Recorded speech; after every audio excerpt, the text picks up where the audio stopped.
You ever watch a horror comedy that hits you with a genuine emotional gut punch? That's what Dead Talent Society pulled off for me. I went in expecting laughs and some spooky fun, and somehow walked out teary-eyed and emotionally invested in ghosts. And no, I wasn't prepared for that.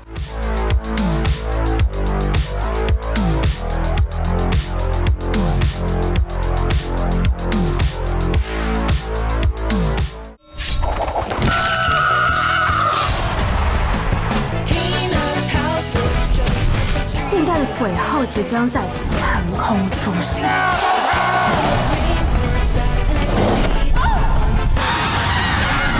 横空过世。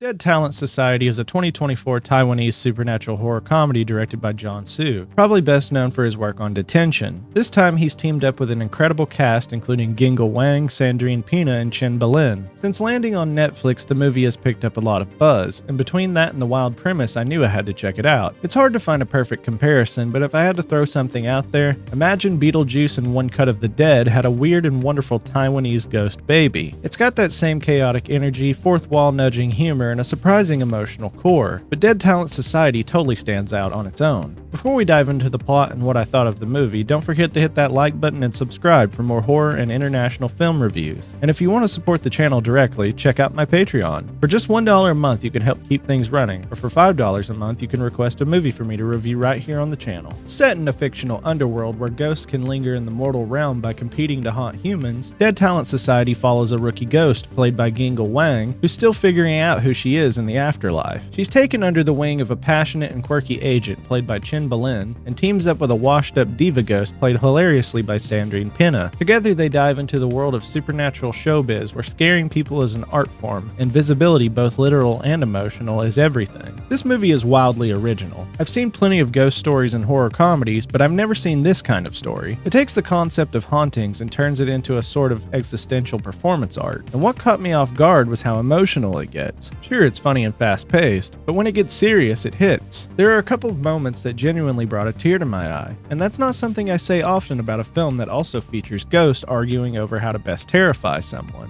What really stuck with me is how it explores the idea of what it means to be seen, not just in the literal ghost sense, but emotionally, how people crave acknowledgement even in death. It adds a surprising amount of depth to a movie that's so full of wild energy and humor. The performances are just fantastic across the board. Gingle Wang is instantly likable and does a great job balancing wide-eyed vulnerability with a growing sense of confidence. Chen Bolin plays the agent with this perfect blend of over-the-top theatricality and genuine heart. You can tell he cares about his ghostly clients. And Sandrine Pinna, she absolutely steals scenes as the washed-up diva ghost. He brings so much sass and exaggerated drama, and I couldn't get enough of her. Everyone plays their role with charisma, and you can feel the chemistry when they're all on screen together, especially during the scenes where they plan their haunting strategies. Those moments are gold. Visually, the film is just fun. It's colorful, full of bold lighting, stylish set pieces, and dynamic camera work that gives it a zany momentum. John Hsu leans into the surreal and theatrical feel of the ghost world, and it makes the whole thing a visual treat. The musical choices are also great, fun, upbeat, and timed perfectly with the action. There's almost a music video quality to some of the sequences, and it works with the story's over-the-top tone. One of my favorite elements is how the film playfully pokes at common tropes in Asian horror. You've got the long-haired ghost girl, spooky corridors, creepy visuals, but it's all done with a meta wink that feels clever rather than snarky. It's affectionate in its humor, clearly made by people who love the genre but aren't afraid to mess with it. Now, without spoiling anything, the final act goes big. If you've seen One Cut of the Dead, you might get similar vibes. Not in content, but in how the movie reinvents itself right at the finish line. It becomes something bigger and more heartfelt, and honestly, it's such a satisfying payoff to everything the movie builds up to. It ties the emotional and comedic arcs together in a really rewarding way. At the end of the day, Dead Talent Society is everything I love about genre mashups done right. It's bold, it's hilarious, it's touching, and most importantly, it's original. I'd absolutely love to see a sequel if they ever decide to revisit this world, and I'm giving Dead Talent Society a 4.5 out of 5. It's one of the best horror comedies I've seen in a while, and definitely one of the most surprising films of the year so far. If you've seen it, let me know what you thought in the comments. Did it hit you emotionally like it did me? And if you haven't checked it out, get on that. It's streaming on Netflix now. And if you enjoyed this review, don't forget to like, subscribe, and share. You can also support the channel over on Patreon. Just $1 a month helps a ton, and for $5 a month, you can request a movie for me to cover. Thanks for watching,